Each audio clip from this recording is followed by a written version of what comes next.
Como ya lo hemos mencionado, el calor es energía en tránsito, que se mueve, que fluye, que esto quiere decir que no lo podemos atrapar, no lo podemos almacenar. Este tipo de energía siempre se está moviendo de un lugar para otro. Pero ¿cómo lo hace? ¿Qué métodos utiliza? ¿Cómo se mueve? ¿Qué mecanismos utiliza para moverse? Esto y más es lo que vas a aprender en este video. Comenzamos. La física está en todo lo que nos rodea. Es la naturaleza.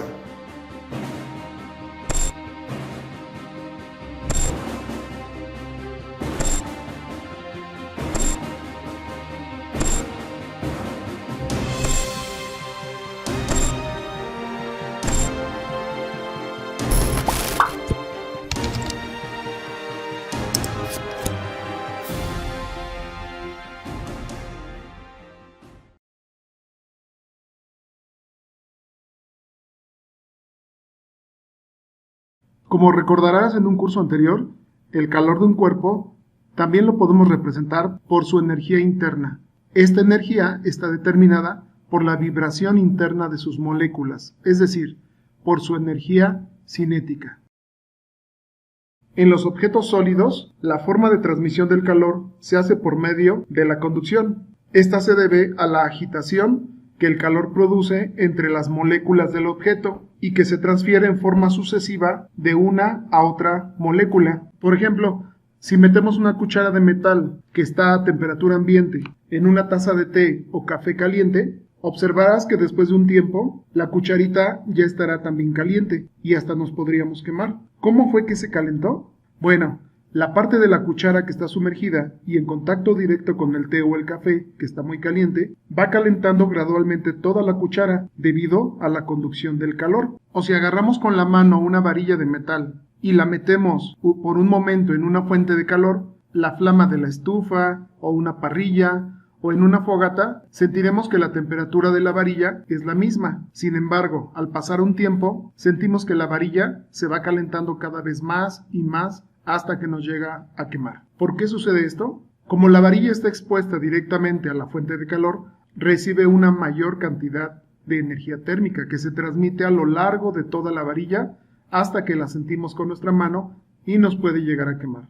Por lo tanto, la fuente de calor está afectando directamente la energía cinética de las moléculas, en este caso de la varilla, poniendo en contacto unas moléculas con otras y transfiriendo parte de su energía cinética. Es como una reacción en cadena. A este proceso de transferencia de energía térmica le llamamos conducción.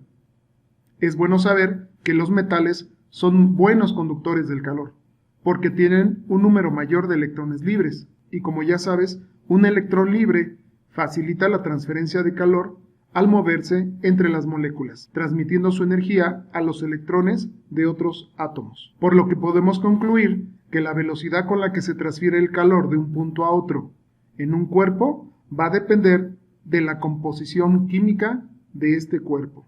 Y por otro lado, podemos afirmar que si un cuerpo es bueno o malo conductor del calor, será necesario conocer primero su composición química. Por otro lado, podemos hablar del corcho, o la madera, o el plástico, o la lana, la porcelana, el vidrio, el papel, el aire mismo, y los gases en general son malos conductores del calor. Este es el caso de los mangos de las sartenes, o algunas cucharas para mover, por ejemplo, la sopa, o también en las ollas, o lo que recubre el boiler o nuestros calentadores, o los refrigeradores, o bien también la ropa de invierno, como abrigos y chamarras. Todos ellos son aislantes del calor. La ropa que usamos la seleccionamos de acuerdo a la estación del año en el cual nos encontramos. En los días calurosos buscamos prendas delgadas, de colores claros, porque sabemos que el color blanco refleja más el calor que el negro, y esto evita que nos acaloremos. En días fríos buscamos colores oscuros, ya que el color negro absorbe más energía radiante y en consecuencia aumenta más su temperatura. Entonces la composición de los materiales es la que va a determinar su buena o mala conductividad del calor. Por ejemplo, la madera, las telas, la fibra de vidrio, unicel, asbesto y corcho son materiales porosos, que contienen gran cantidad de aire aprisionado en su interior, el cual nos va a servir como aislador. Recuerda que el aire es un buen aislador del calor. Es por ello que se recomienda recubrir una tubería o cualquier otro objeto que se quiera aislar con varias capas delgadas del material usado. Los termos que tenemos en casa o que hemos visto es un recipiente que se utiliza para conservar los líquidos calientes o fríos. Y su construcción se basa en dos paredes, entre las cuales existe un alto vacío, para evitar la transmisión de calor por conducción. Habrás notado también que en algunos lugares donde vamos a comer, algún restaurante en especial, notarás que las ventanas tienen doble vidrio. ¿Qué crees que tengan entre el vidrio y el otro vidrio que está en el exterior? Aire. Como ya hablamos, el aire es un buen aislante. Entonces, estos lugares en donde podemos ir a comer, les conviene mantener un ambiente agradable a sus comensales, porque si llegas a un restaurante de ellos y hay mucho calor o mucho frío, no sería agradable llegar a comer.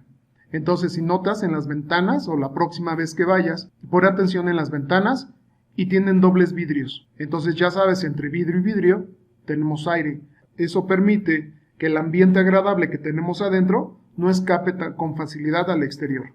Y en el exterior, si hace mucho frío o mucho calor, tampoco se introduzca dentro del local. El aire está aislando ambas partes. Estos son algunos ejemplos que podemos ver de la vida cotidiana.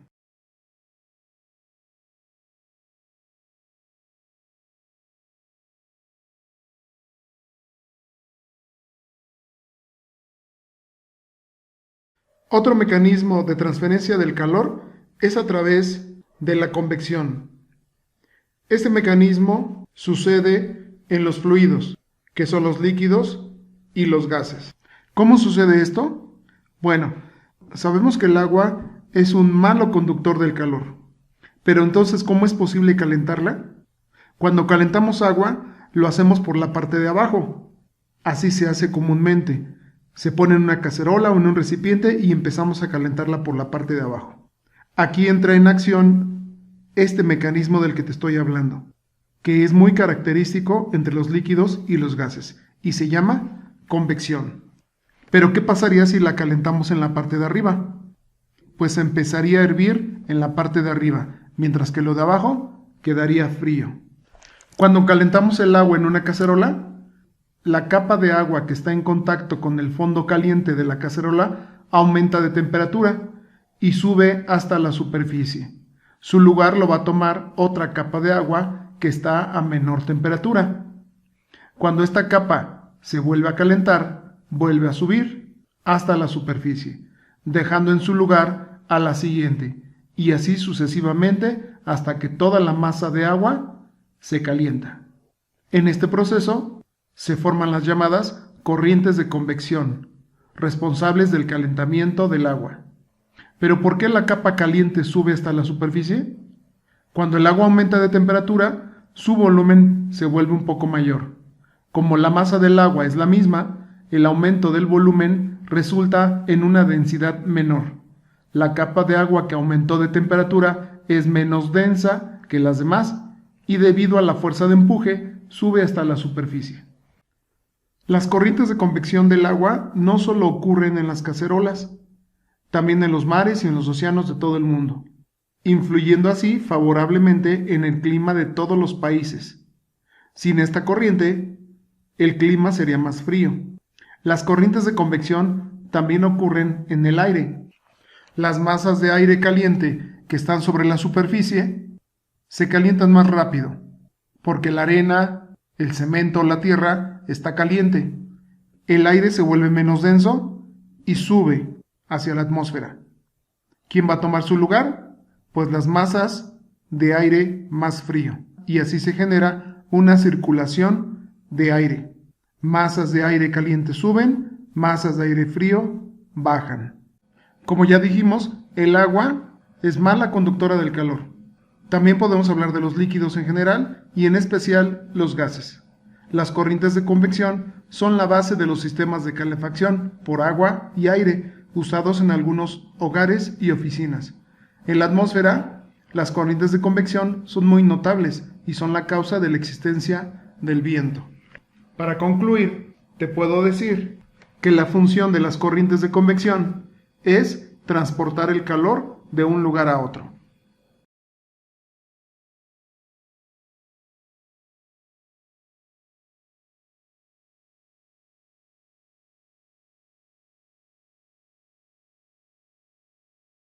El calor que nos llega del Sol es por radiación.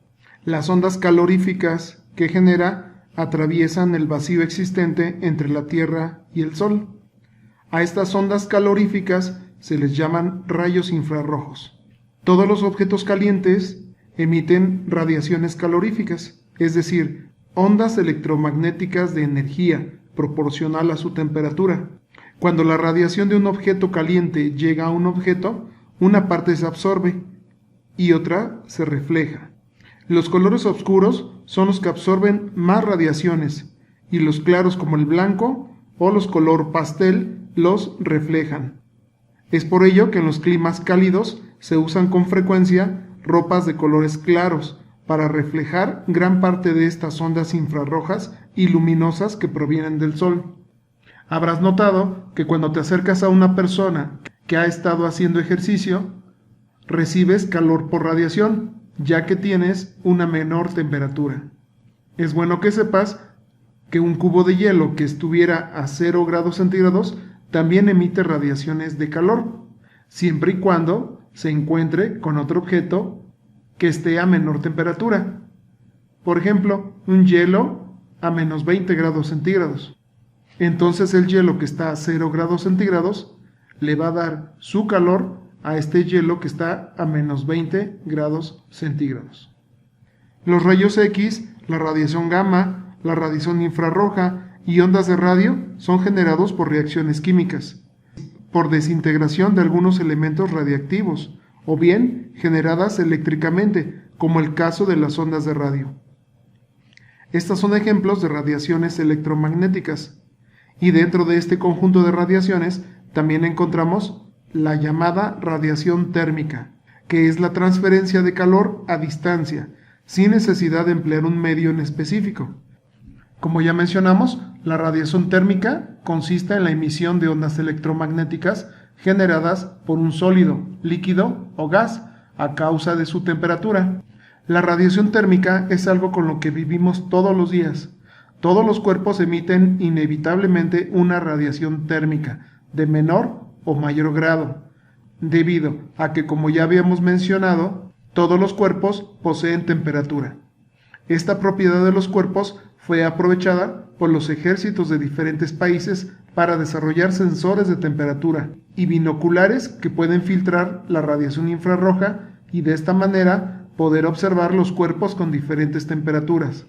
Cuando estamos sentados cerca de una fogata, el calor que sentimos se debe principalmente a la absorción de la radiación infrarroja.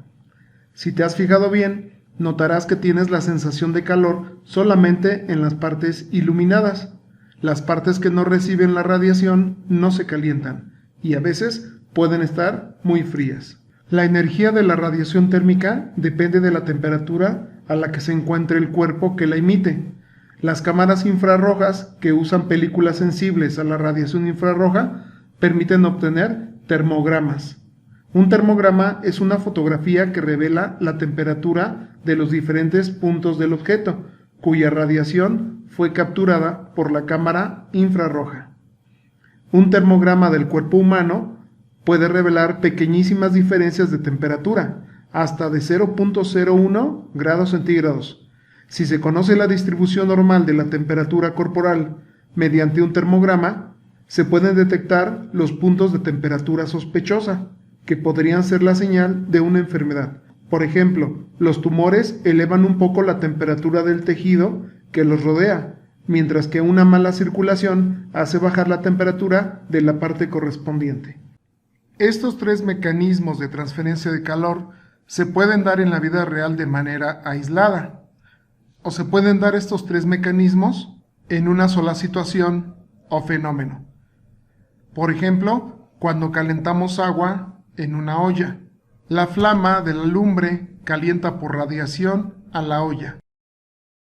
La olla se calienta toda por conducción y toda el agua que está contenida en la olla se calentará a través del mecanismo de transferencia de convección.